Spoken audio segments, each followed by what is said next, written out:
Assalamualaikum warahmatullahi wabarakatuh. Perkenalkan, saya Cindy Aprilia Putri dari Prodi Ilmu Pemerintahan Universitas Muhammadiyah Yogyakarta. Di sini saya akan mempresentasikan tugas akhir mata kuliah pengadaan barang dan jasa.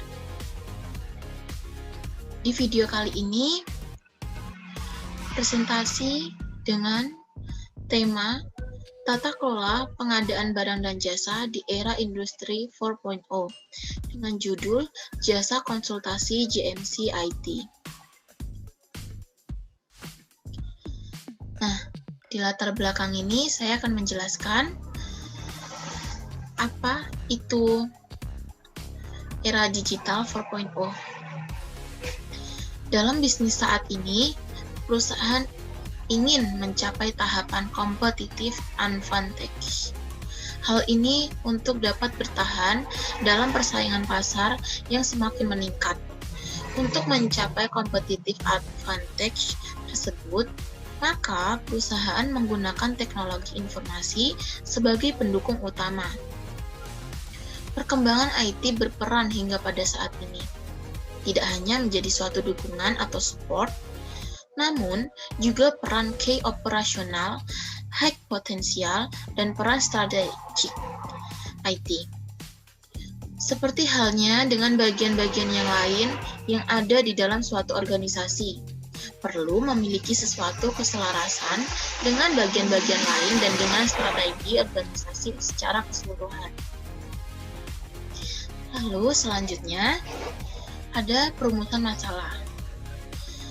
Perumusan masalah ini pertama adalah prosedur pengadaan barang dan jasa. Prosedur pengadaan barang dan jasa pemerintah sebagaimana diatur dalam Peraturan Presiden RI Nomor 16 Tahun 2018 tentang pengadaan barang atau jasa pemerintah. Peraturan ini menjadi dasar hukum atau yang mencabut semua peraturan sebelumnya bagi para pihak dalam pengadaan barang dan jasa untuk melakukan proses pengadaan barang dan jasa pemerintah. Kemudian ada mekanisme prosedur yang berlaku. Secara umum, pengadaan dimulai dari perencanaan, persiapan pengadaan, melakukan pengadaan, atau melalui swakelola atau pemilihan penyedia. Pelaksanaan kontrak dan serah terima barang dan jasa. Aktivitas-aktivitas yang masuk dalam proses prioritas diantaranya identifikasi kebutuhan, melakukan analisa pasar, melakukan validasi terhadap penyedia, melakukan tender, mengevaluasi penyedia, menetapkan pemenang, melaksanakan kontrak, dan melakukan serah terima. Efektivitas dan efisiensi. Efektivitas dan efisiensi merupakan salah satu dari prinsip good governance yang harus diterapkan agar pelayanan menjadi lebih baik. Menurut United Nations Development Program pada tahun 1997, efektivitas dan efisiensi yaitu bahwa setiap proses kegiatan dan kelembagaan diarahkan dalam upaya menghasilkan sesuatu yang benar-benar dibutuhkan. Sebagai definisi governance menurut Uni Layannya adalah good governance sering diartikan sebagai pemerintahan yang baik. Ada pula yang mengartikannya sebagai tata pemerintahan yang baik, dan ada pula yang mengartikannya sebagai sistem pemerintahan yang baik. Selanjutnya, dijelaskan pula bahwa istilah governance sebagai proses penyelenggaraan kekuasaan negara dalam melaksanakan public good.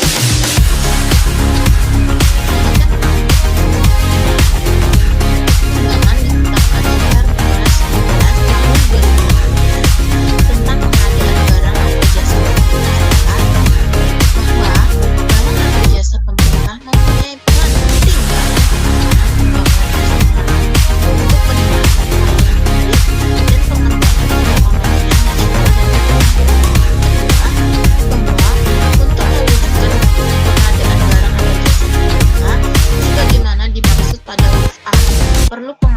pengadaan barang atau jasa yang memberikan pemenuhan nilai manfaat yang sebesar-besarnya atau value for money, dan kontribusi dalam peningkatan penggunaan produk dalam negeri, peningkatan peran usaha mikro, usaha kecil, dan usaha menengah, serta pembangunan berkelanjutan.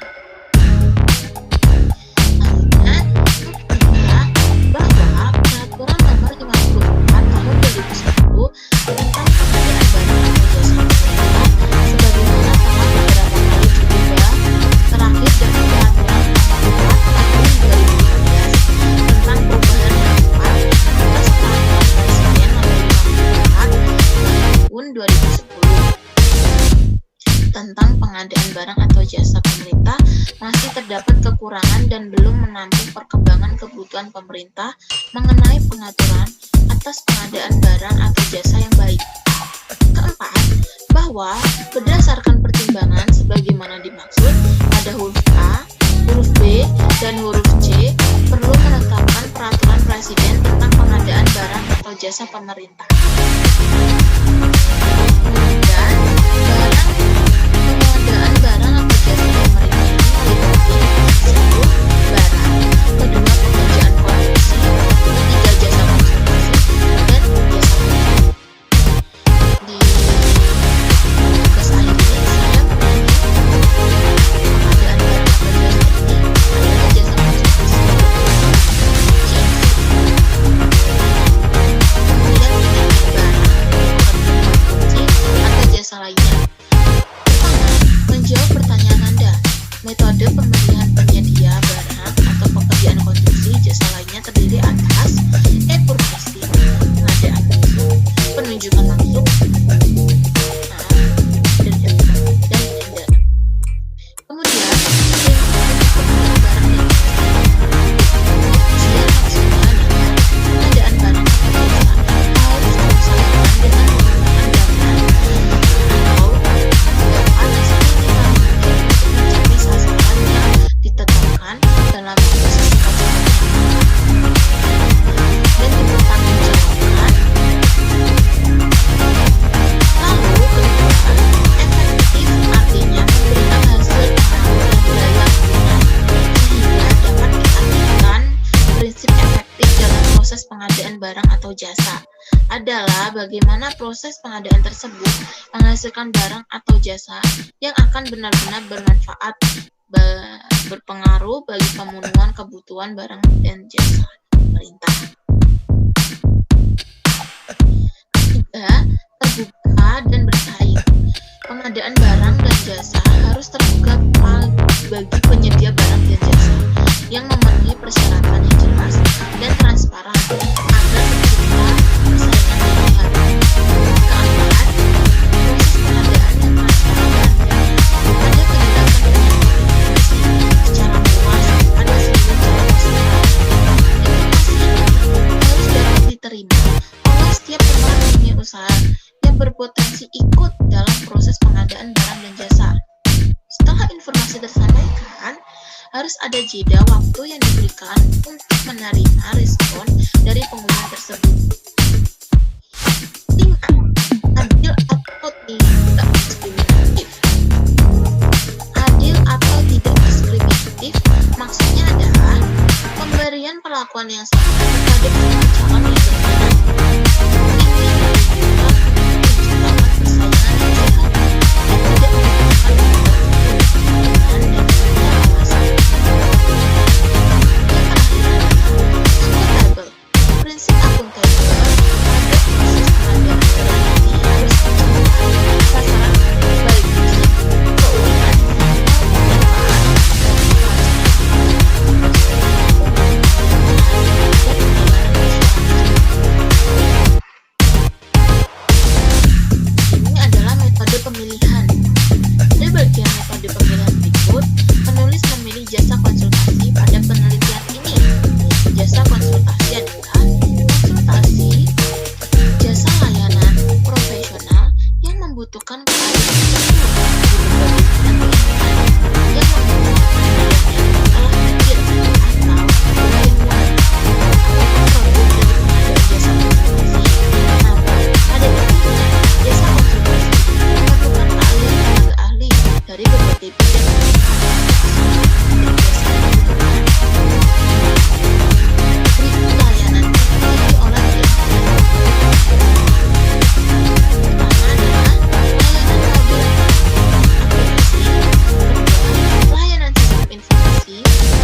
Ketiga, layanan aplikasi e-government.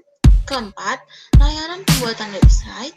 Kelima, layanan pembuatan GIS, Geographic Information System. Keenam, layanan integrasi sistem. Nah, kita sudah di bagian akhir paper ini. Kesimpulan dan saran saya adalah lebih dari 20 tahun JMC telah mengembangkan dalam Indonesia. Banyak daerah yang sudah